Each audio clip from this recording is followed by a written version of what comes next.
नमस्कार, आप सभी का स्वागत है आज के सत्र में। द हिंदू एनालिसिस में हम कुछ इम्पोर्टेंट न्यूज़ को, कुछ महत्वपूर्ण संपादकीय को कवर करते हैं जो आपके एग्जाम पॉइंट ऑफ व्यू से काफ़ी महत्वपूर्ण हो जाते हैं।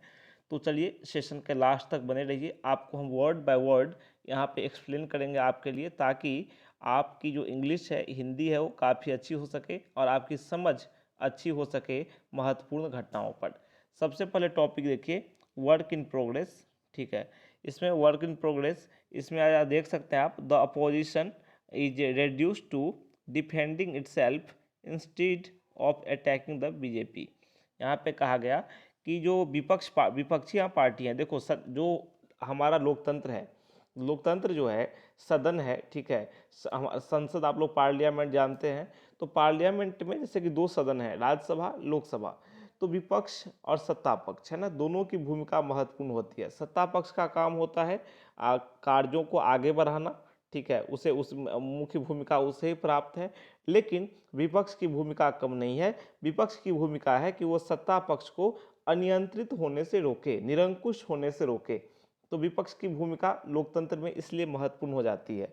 तो यहाँ पर कहा गया कि जो अपोजिशन जो है ना, वो एक तरह से अपने आप को डिफेंड करने पर, बचाने पे लगा हुआ है, बीजेपी पर हमला करने के बजाय। ठीक है, जो सत्ताधारी पार्टी है बीजेपी, तो उसके बारे में यहाँ डिटेल्ड बताया गया है। थोड़ा पॉलिटिकल है, ठीक है, आप इसे पढ़ सकते हैं जानकारी के लिए। हालांकि ये कुछ विशेष महत्वपूर्ण नहीं है आपकी परीक्षा के लिए।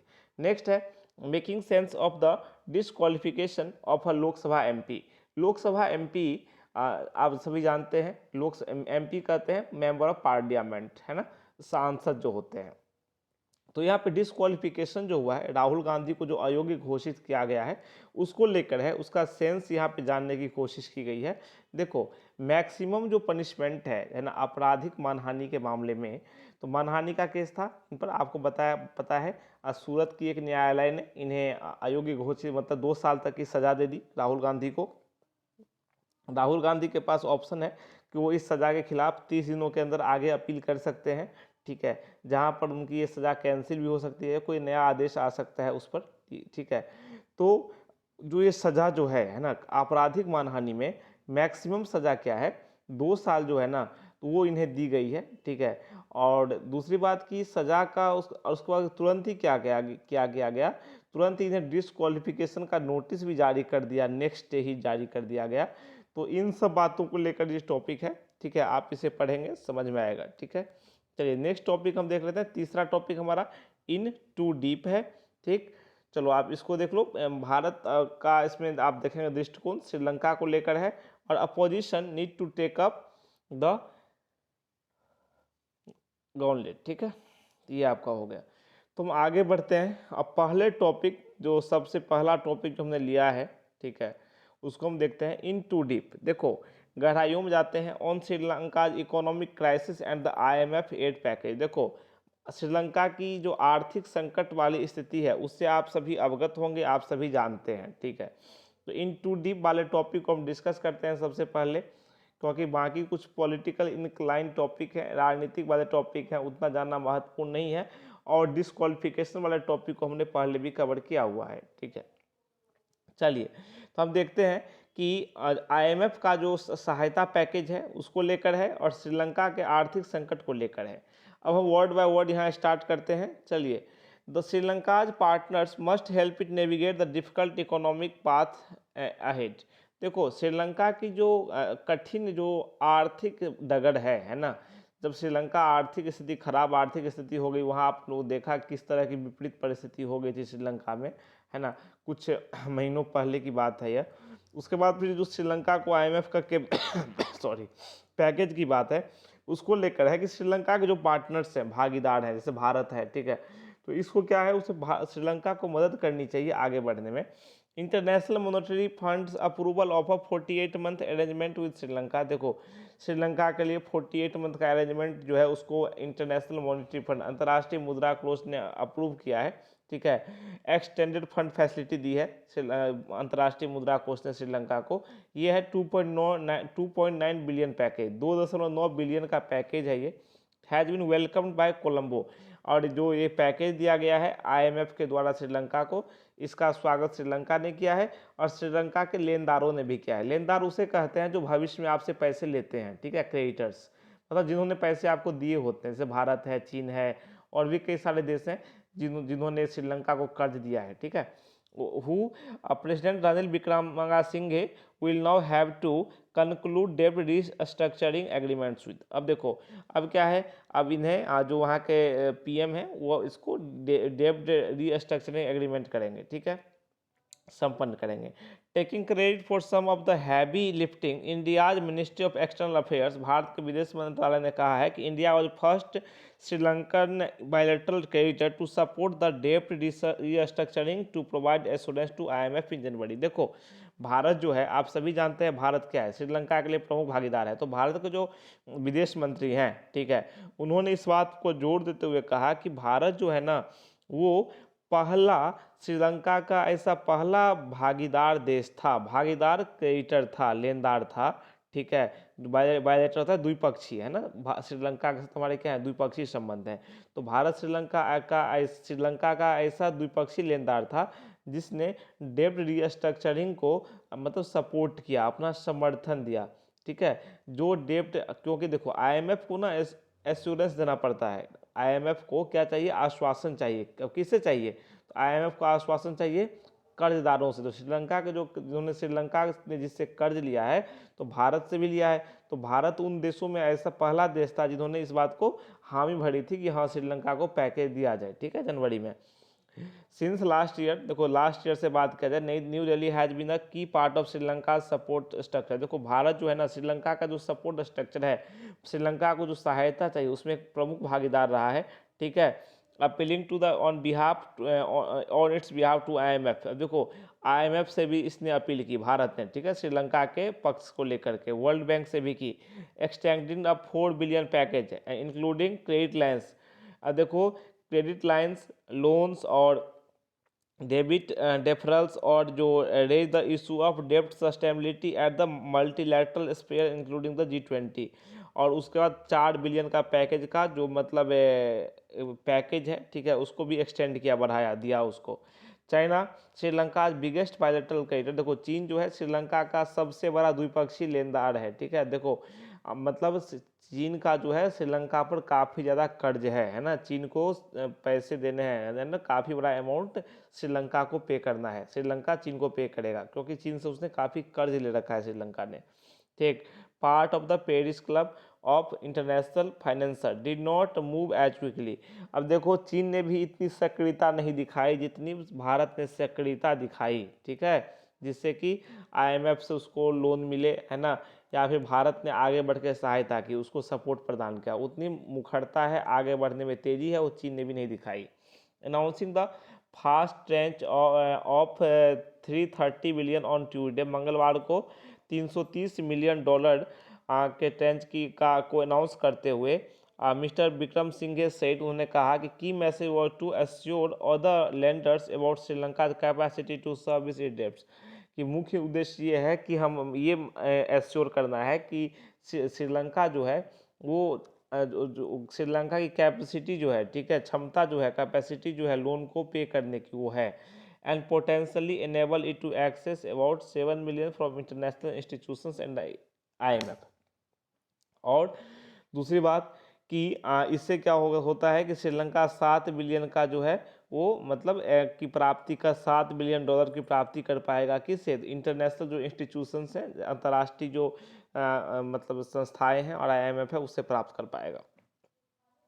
सम credit due to mister Wickremesinghe and his cabinet to have stabilized a few indicators since coming to power in challenging times last year। देखो क्रेडिट तो मिस्टर विक्रम सिंघे को भी मिलना चाहिए और उनकी कैबिनेट को मिलना चाहिए, जिन्होंने एक तरह से व्यवस्थित इंडिकेटर्स स्थापित किए हैं, संकेतक स्थापित किए हैं। कब से, जब वह पिछले साल सत्ता में आए थे, काफ़ी चैलेंजिंग टाइम में आए थे, जब देश आर्थिक स्थिति में काफ़ी विपरीत परिस्थिति में पड़ा हुआ था। हालांकि IMF decision in no magic pill ना, IMF का जो निर्णय है कोई मैजिक पिल नहीं है, कोई जादुई दवाई नहीं है।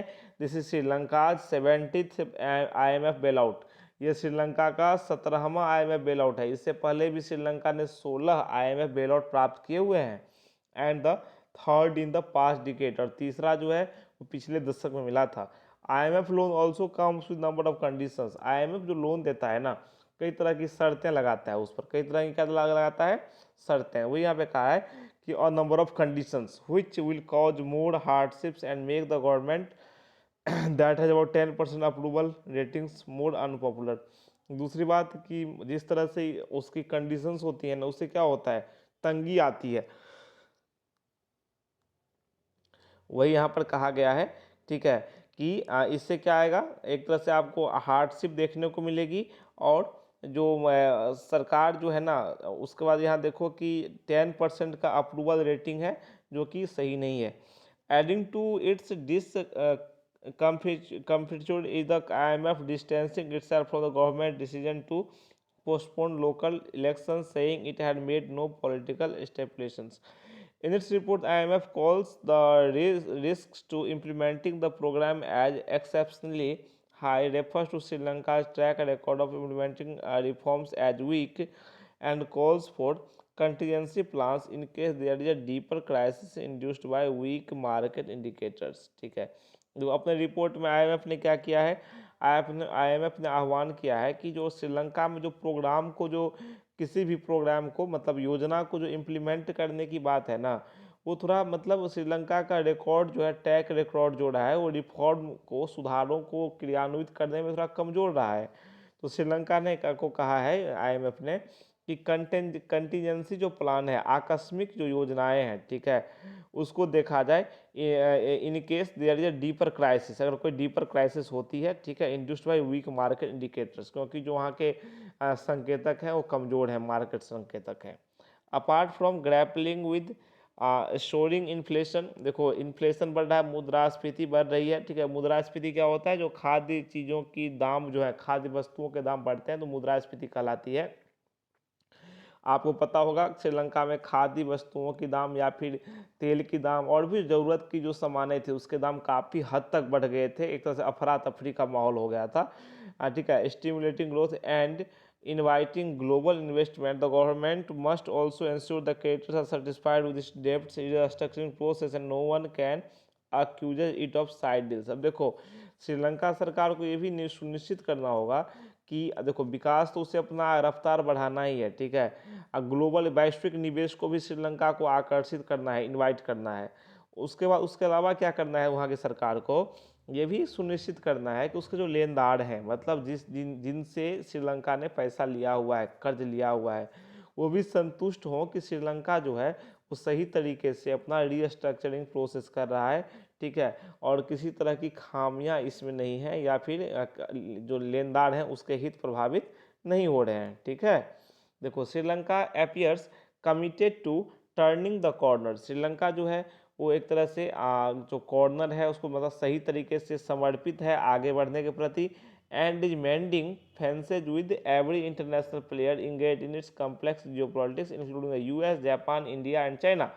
It is important that in turn they recognize Colombo's precarious position and cooperate in shoring up the island nation and it continues to navigate a difficult economic path। देखो यहाँ पे कहा गया कि देखो श्रीलंका की अवस्थिति जो है ना वो महत्वपूर्ण है, नो डाउट, आप सभी जानते हैं श्रीलंका जो है वो, ठीक है, स्थिति जो वहाँ की स्थिति है, ठीक है, वो अपनी जो उसकी सिचुएशन जो है वर्तमान में जो इकोनॉमिक क्राइसिस है या फिर राजनीतिक के जो अस्थिरता की भी स्थिति देखी गई थी, तो श्रीलंका जो है वो कमिटेड है, दृढ़ संकल्पित है कि स्थिति को बदलते समय में है ना, समय को बदलने के प्रति क्या है वो प्रतिबद्ध है, कमिटेड है, ठीक। और दूसरी बात कि वो ये भी देख रहा है, वो इसे भी आंक रहा है कि जो इंटरनेशनल प्लेयर जो हैं, जो अंतर्राष्ट्रीय भागीदार हैं, ठीक है, जो कि काफ़ी जटिल जो वो जियो पॉलिटिक्स है, ठीक है, मतलब आप देख सकते हैं जियो पॉलिटिक्स मीन्स भू राजनीति, ठीक है, तो भू राजनीति जैसे कि कोई अमेरिका है, जापान, इंडिया, चीन, ये सब काफ़ी जद्दोजहद कर रहे हैं अपने आप को मजबूत करने में, कोई किसी के साथ गठबंधन कर रहा है, चीन कहीं आगे निकलने की होड़ में है तो US कहीं आगे निकलने की होड़ में है, तो श्रीलंका अपनी भूमिका को वहाँ पहचान रहा है, ठीक है, और उस हिसाब से आगे बढ़ भी रहा है, ठीक, वह सभी देशों के साथ वह संतुलन बनाने की कोशिश कर रहा है। इट इज़ इम्पोर्टेंट दैट, यह भी महत्वपूर्ण हो जाता है कि अब श्रीलंका उसमें पहल कर रहा है, श्रीलंका बाकी देशों को की बातों को समझ रहा है, ठीक है। तो यह भी महत्वपूर्ण हो जाता है कि ये देश भी हैं, जैसे कि अमेरिका, जापान, इंडिया, चाइना, ठीक है, ये सब जो देश हैं, ये सब भी कोलंबो की जो स्थिति है, ठीक है, मतलब अनिश्चित जो स्थिति है, वहाँ की जो समस्या है उसको पहचानें, ठीक है, और इससे क्या करें, कोऑपरेट करें, सहयोग करें, ठीक है। इस आइलैंड नेशन को, इस द्वीप राष्ट्र को क्या करें, सहयोग करें कि अपनी जो विपरीत स्थिति है उससे बाहर निकले और जो डिफ़िकल्ट इकोनॉमिक पाथ है उससे बाहर निकले और सही तरीके से स्थिर हो, ठीक है। तो इस टॉपिक में इस बात की चर्चा की गई। खास तौर पर यह टॉपिक इसलिए महत्वपूर्ण हो जाता है क्योंकि हमारे पड़ोस से संबंधित है। श्रीलंका हमारा पड़ोसी देश है, खासकर भारत के हित भी इधर से जुड़े हुए हैं, तो आपके लिए जानना महत्वपूर्ण हो जाता है, ठीक। तो आप इसे अवश्य पढ़ें, खासकर जो हमारे जो जैसे हमारे सामरिक हित हैं, ठीक है। सामरिक मतलब एक तरह से जो वर्तमान में युद्ध वाली स्थिति है, वर्तमान में जो छल कपट वाली स्थिति है देशों के बीच, उसमें अपने आप को किस प्रकार से बचा कर रखना है, अपनी स्थिति को मजबूत करना है। चीन जिस प्रकार से हमारे अगल बगल घेरा डालने की कोशिश कर रहा है, तो उसका जवाब देने के लिए भारत को तो हमेशा सक्रिय रहना ही पड़ेगा और ख़ासकर अपने पड़ोसियों के साथ तो सहयोग की भावना रखनी ही पड़ेगी। तो उस संदर्भ में श्रीलंका का खास तौर पर स्थिर होना, पड़ोसी का स्थिर होना भारत की सुरक्षा के लिए काफ़ी महत्वपूर्ण है। तो हमने इस टॉपिक के जरिए समझा इसे, ठीक। तो फिर मिलते हैं कल एक नए टॉपिक के साथ, कुछ नई जानकारियों के साथ, कुछ नए मुद्दों के साथ, कुछ नई बातें जिससे आपका सरोकार है, ठीक है, जो आपके लिए महत्वपूर्ण है, आपकी परीक्षाओं के लिए महत्वपूर्ण है। आशा है कि यह आप टॉपिक आपको समझ में आया होगा। तो फिर कल मिलते हैं, तब तक के लिए मुझे आज्ञा दीजिए और कहिए नमस्कार, थैंक यू, गुड नाइट।